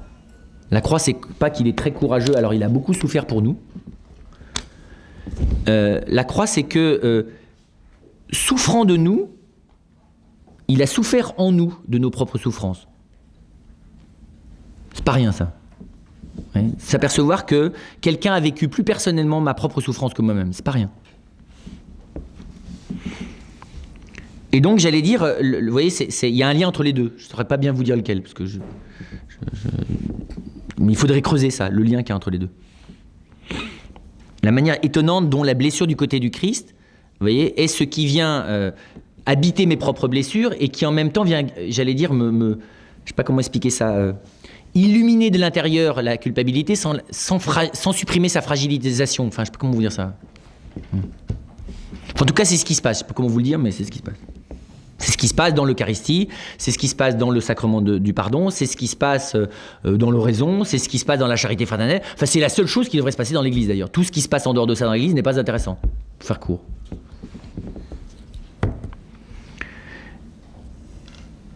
Deux exemples, puis après ça je vais vous laisser, je vais répondre parce qu'il y a des questions. Relisez l'Évangile et vous allez vous apercevoir qu'il est question, pas que de la culpabilité, rassurez-vous, mais il est question que de cette rencontre-là. Et notamment, ce qui est très impressionnant, c'est un exemple qui est magnifique, c'est la femme adultère. La femme adultère, elle est dans le sentiment de culpabilité maximale. D'abord parce que la culpabilité par rapport à la dimension sexuelle est le lieu où elle est la plus forte, qu'elle est prise en flagrant délit d'adultère, qu'elle est seule, l'autre, c'est parce qu'ils étaient deux, il n'est pas là, d'accord ? Qu'elle est prise en flagrant délit, sans doute traînée devant Jésus, sans avoir eu le temps nécessairement de prendre sa robe de chambre, d'accord ? C'est sans doute pour ça d'ailleurs que Jésus baisse les yeux et qu'il écrit sur le sol, à la différence de tous les gens qui la regardent, et qu'elle est mise devant tout le monde pour être condamnée à mort selon la loi de Dieu. Parce que l'adultère, c'est instantanément la lapidation. Il n'y a pas le choix dans la loi. Et ce qui est très impressionnant, c'est que Jésus ne lui dit pas « je te pardonne ». Alors, je vous passe le passage où il dit que celui qui n'a pas péché jette la première pierre, en faisant d'ailleurs appel à la conscience morale et au sentiment de culpabilité. C'est très étonnant ce qui réveille chez les gens. Parce que vous en avez peut-être certains qui ont pas jeté la pierre par vérité morale de leur culpabilité objective, mais vous en avez une majorité qui n'a pas jeté la pierre par pur sentiment, réveil du sentiment de culpabilité. Mais ce qui est très impressionnant, c'est que Jésus, face à cette femme, et donc en dessinant sur le sol, sans doute sans la regarder, mais en l'enveloppant de sa présence, lui demande « personne ne t'a condamné ». C'est quand même fou. Vous voyez, faire dire à celui qui est dans la situation de la culpabilité maximale, lui faire dire que personne, de tous ceux qui ont voulu la mettre à mort, que personne ne l'a condamné. C'est une restauration de sa dignité à elle dans son propre regard qui est incroyable. Et il ajoute, moi non plus je ne te condamne pas. Et c'est très beau parce que la condamnation, c'est ça, c'est porter la sentence. Il ne lui dit pas je te pardonne. Parce que, donc il révèle comment dans le pardon, ce qu'il y a de plus profond, c'est qu'il ne me condamne pas. Oui, je ne sais pas comment expliquer ça. Pardon, c'est bien, mais m'apercevoir que dans le pardon, le Christ ne porte pas de verdict. Lui qui est le seul à pouvoir juger, il ne juge pas. Et il ajoute, va et ne pêche plus. Parce que l'objectivité de la faute, elle est réelle. Et ce que je trouve très fort, c'est vous voyez, elle répond, personne, Seigneur. C'est ça qu'il faut entendre, vous voyez, je trouve dans l'Évangile. C'est quand on se demande si on est coupable. Et il faut se demander qui a le pouvoir, qui me condamne. Alors vous avez toute une liste, vous vous condamnez vous-même, et puis vous avez tous les gens qui sont les instances intérieures, imaginatives, passé, futur et avenir, qui vous condamnent. Et Jésus s'interpose entre moi et ma condamnation. Il me dit, et m'oblige à dire personne. C'est une chose qu'il le dit d'ailleurs, c'est une chose que moi, j'arrive à dire, personne ne me condamne. Enfin, vous voyez, je suis libre de toute condamnation, par la présence du Christ. Et le deuxième, donc relisez-le, et le deuxième, c'est beaucoup plus que ça, la femme adultère, mais c'est ce que j'arrive à vous en dire ce soir. Et la deuxième, c'est le fils prodigue, qui avait préparé sa confession. Je ne suis plus digne, Père, j'ai péché contre le ciel et contre toi, et je ne suis plus digne d'être appelé ton fils. Or, vous savez que dans la parole du fils prodigue, il n'a pas le temps de prononcer sa confession. Il est déjà dans les bras de son père qui l'attendait, qui court vers lui et qui l'embrasse. C'est très impressionnant. Ce qui est pas mal, je trouve, parce que ça veut dire que l'aveu de nos fautes doit se faire dans les bras de Dieu, pas avant. D'accord ? Parce que c'est après qu'il lui dit, quand il est dans les bras de son père, il lui dit « Père, je ne suis pas digne d'être appelé ton fils ». Et c'est très beau de voir la différence entre les deux. Vous voyez, il a préparé avec ses cochons, parce qu'évidemment, il était la culpabilité, là, vous voyez. C'est très beau d'ailleurs, parce qu'en lui se réveille, la culpabilité ne l'empêche pas de désirer retourner vers son père. Ou est-ce que c'est la faim qui est plus forte que la culpabilité ? Question ça. Il aurait bien aimé manger, et puis d'un coup, il se souvient que chez son père, on a du pain. Vous voyez, le désir fondamental, le pain, c'est quand même ce qu'il y a de plus basique. Le désir fondamental est ce qui rend son esprit à la raison et qui l'empêche de s'enfermer dans la culpabilité. Je trouve ça pas mal, moi. Vous voyez, je ne sais pas comment expliquer ça. Le désir d'aller bien, basiquement, quoi, est encore l'indice que ma culpabilité, je ne peux pas me laisser mourir par culpabilité, voilà. Mais ce qui est très fort, c'est ça, c'est que c'est une chose, la petite confession interne qui s'est faite tout seul avec lui-même, et ce que ça donne dans le réel. Il vaut mieux d'ailleurs pratiquer, vous voyez, pratiquer la seconde en même temps que, la première en même temps que la seconde.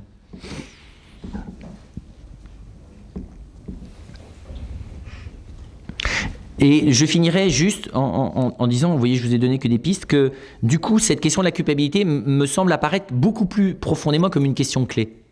Pourquoi ? Parce que les logiques de violence, les logiques de pouvoir, les logiques d'autodestruction, les logiques d'erreur, les logiques de mensonge, ce que Jean-Paul II appelle les structures de péché, sont directement animées de l'intérieur par les logiques de culpabilité. Hein, c'est très impressionnant comment les logiques collectives les plus destructrices, les logiques idéologiques les plus destructrices, collectivement dans le monde contemporain, sont des logiques de culpabilité. Ou bien pour accuser autrui, ou bien pour se laver de l'accusation d'autrui. On aurait des exemples politiques, vous voyez, sociaux et militaires à donner à l'appel. Et c'est très impressionnant de voir que si la culpabilité, vous voyez bien, est le fruit du péché, c'est qu'elle est directement le fruit du démon, pour être clair. C'est pour ça que moi je pense que la culpabilité, si vous voulez, c'est vraiment, sur le plan psychique, c'est l'analogue de la maladie du sida sur le plan physique. Ça me fait perdre mon immunité. Ça me fait perdre vous voyez, c'est-à-dire ça me fait perdre ma capacité à vivre spirituellement. Ça me rend vulnérable à tout ce qui me détruit sur le plan psychique. Je trouve que ça aide de le voir comme ça.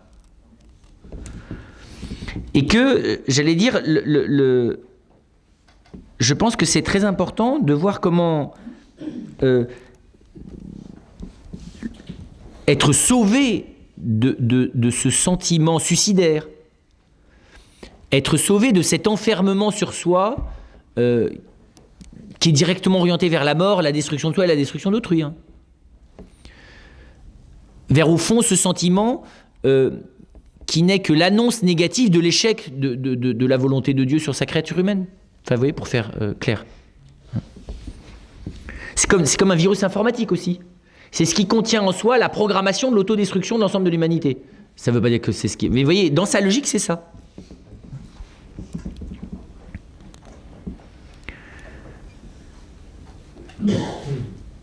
C'est très impressionnant de travailler sur tout ce qu'a vécu l'Occident, hein, notamment dans la Deuxième Guerre mondiale, tout ce qui tourne autour de la culpabilité. Que ça soit le nazisme, que ça soit les logiques d'occupation, de collaboration, que ça soit l'héritage que ça laisse dans un peuple comme l'Allemagne, que ça soit la bombe atomique. C'est très impressionnant comment d'analyser la Seconde Guerre mondiale à la lumière des logiques de culpabilité. Vous verrez, c'est effroyable. Comme d'analyser d'ailleurs l'espèce de frénésie du développement de l'Occident au sens matérialiste contemporain à cette lumière-là. Mais ça rend d'autant plus important le fait de laisser la grâce briser en nous, et ça me semble le cœur de l'Évangile, de briser la chaîne de la culpabilité, de briser cette espèce de continuité implacable, de logique implacable, de cohérence implacable, de programmation implacable. Et ça commence toujours à l'intérieur de notre cœur, ça. Vous voyez, c'est le lieu, j'allais dire, le lieu du désamorçage du mal. Enfin, on est toujours des pauvres, hein, mais le lieu du désamorçage des logiques de mal, pas simplement personnelles, mais collectives, qui aujourd'hui sont presque plus dangereuses que les logiques personnelles. Parce qu'on est dans vous le savez bien, la mondialisation opère pour le meilleur et pour le pire des synergies collectives qui évidemment fonctionnent plus vite dans l'ordre du mal que dans l'ordre du bien. Or, précisément, briser les logiques négatives, ça commence par ça. C'est pour ça que le pardon est ce qu'est le lieu intérieur de la victoire, de la logique du mal. Et donc, il faudrait regarder comment, encore une fois, l'Eucharistie nous est donné, le Christ nous donne son corps pour ça. Le Christ se donne à nous dans le pardon, dans le sacrement du pardon. Il se donne dans sa personne à travers le prêtre pour ça.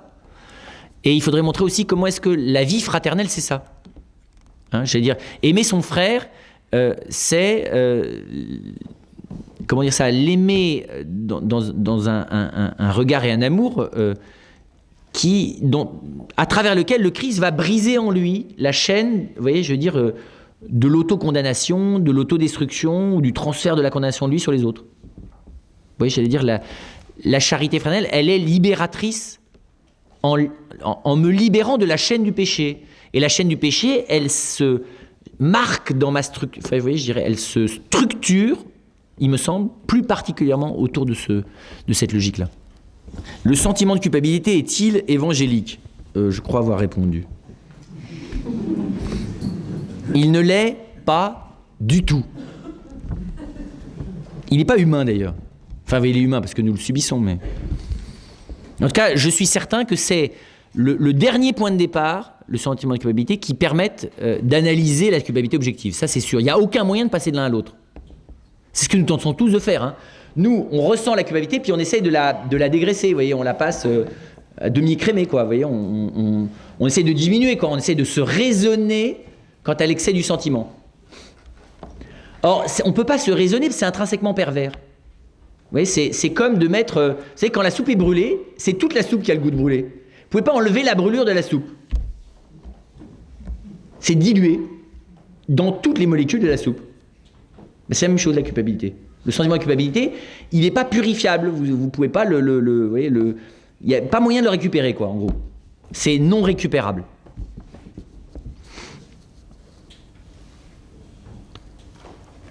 N'est-il pas le contraire de l'humilité ? Oui, mais se trouver insuffisamment humble est une bonne manière de l'alimenter. Et effectivement, l'orgueil de la culpabilité, c'est de se juger soi-même. Ça, c'est très juste. Hein, dans la mesure où l'homme s'érige en juge de lui-même.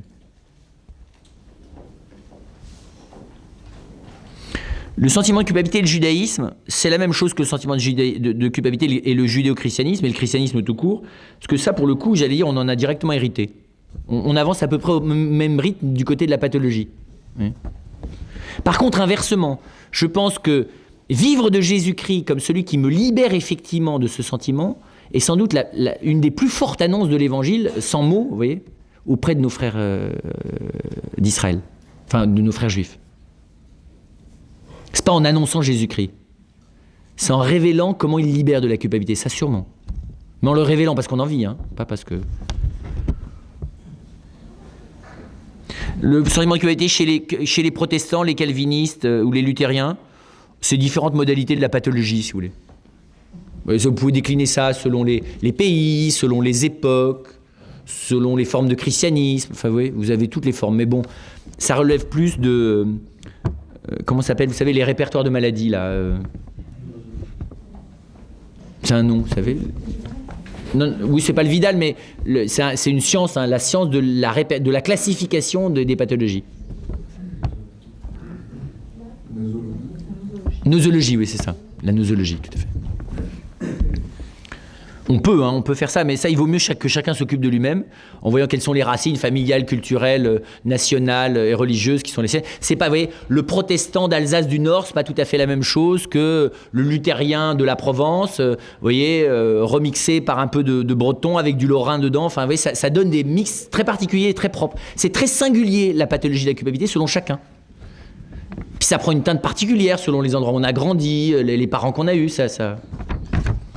Mais globalement, une fois qu'on a vu que c'est très très particulier, c'est pas très intéressant de l'étudier dans le détail, si vous voulez. Juste pour s'apercevoir que ça a beaucoup de place, ça vous pouvez. Les bouddhistes et la culpabilité, alors ça c'est pas mal parce que l'alternative, les bouddhistes ils suppriment la culpabilité. Pourquoi ? Parce qu'ils éteignent le désir. C'est pas mal. Ils prennent le problème assez à la base, hein. Le propre du bouddhisme, hein, une des 4 grandes vérités de Bouddha, c'est ça, c'est que la souffrance vient du désir, et donc en supprimant le désir, je supprime la souffrance, notamment le sentiment de culpabilité. Enfin, je supprime pas le désir d'ailleurs, hein, mais j'essaye de l'exercer sans un objet, sans objet. Alors comment on fait ?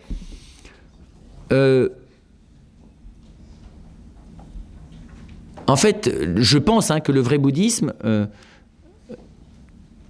régule le désir de la manière la plus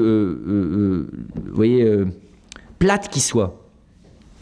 Donc en gros, vous avez 2 formes de bouddhisme. Vous avez un bouddhisme qui aboutit à l'égalité du désir, comme dans le grand stoïcisme de Marc Aurèle, enfin le grand stoïcisme romain de la fin de l'Antiquité, et où j'allais précisément, je me méfie positivement, hein, bienveillamment, je me méfie de tout sentiment. Notamment la culpabilité. Donc j'allais dire, je ne lui accorde pas plus de crédit que la joie, la peur, la tristesse, la colère. Vous voyez, j'égalise, j'entre dans une équanimité affective. Ça, c'est la première forme du bouddhisme.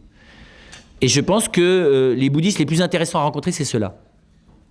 Parce que c'est des grands stoïciens, et le grand stoïcisme, s'il n'est pas agressif, vous voyez, s'il n'est pas dans le fait de se mater soi-même de manière violente, parce que chez les vrais bouddhistes, ça donne même une certaine épanouissement, vous voyez, une certaine bienveillance, même un certain humour. Ça peut être une belle disposition à la découverte de l'évangile. Et puis vous avez un bouddhisme plus radical, qui à mon avis est le fait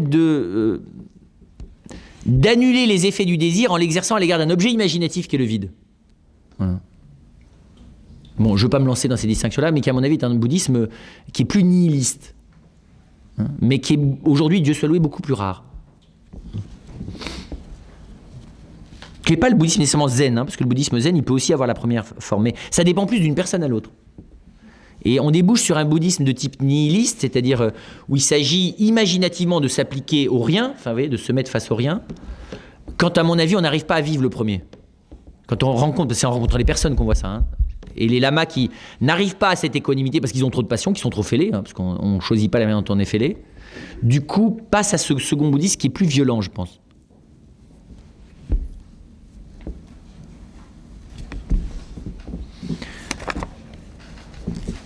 Ensuite, qu'est-ce que tenir quelqu'un coupable ? J'allais dire, il n'y a que la justice qui peut faire ça. C'est légal. L'expression légale de la culpabilité ne me permet pas de passer de la culpabilité légale à la culpabilité personnelle. Il faut être clair là-dessus. Personne n'a le moyen. Vous voyez, on peut apprécier en partie, il peut nous sembler que. Ce que vous faites, votre enfant, vous le prenez en flagrant délit, et il a fait une bêtise avec les 5 autres, vous essayez d'évaluer, vous jouez un rôle. Le tout, c'est que votre appréciation demeure dans l'humilité de l'ignorance relative. D'accord ? Ça évite les erreurs judiciaires, familiales. Parce que vous en avez, il a la tête de l'emploi, quoi. Surtout qu'en plus, il a votre tête, votre culpabilité fait que vous vous dirigez directement sur lui. Parce qu'il a la tête de l'emploi, il a exactement la tête de votre profil à vous. Donc là, il en prend tout sur la figure. Le pauvre, c'était pas lui qui avait instigé le truc, c'est l'autre qui a l'air tout à fait gentil, qui a plutôt la tête de votre épouse, que vous aimez beaucoup.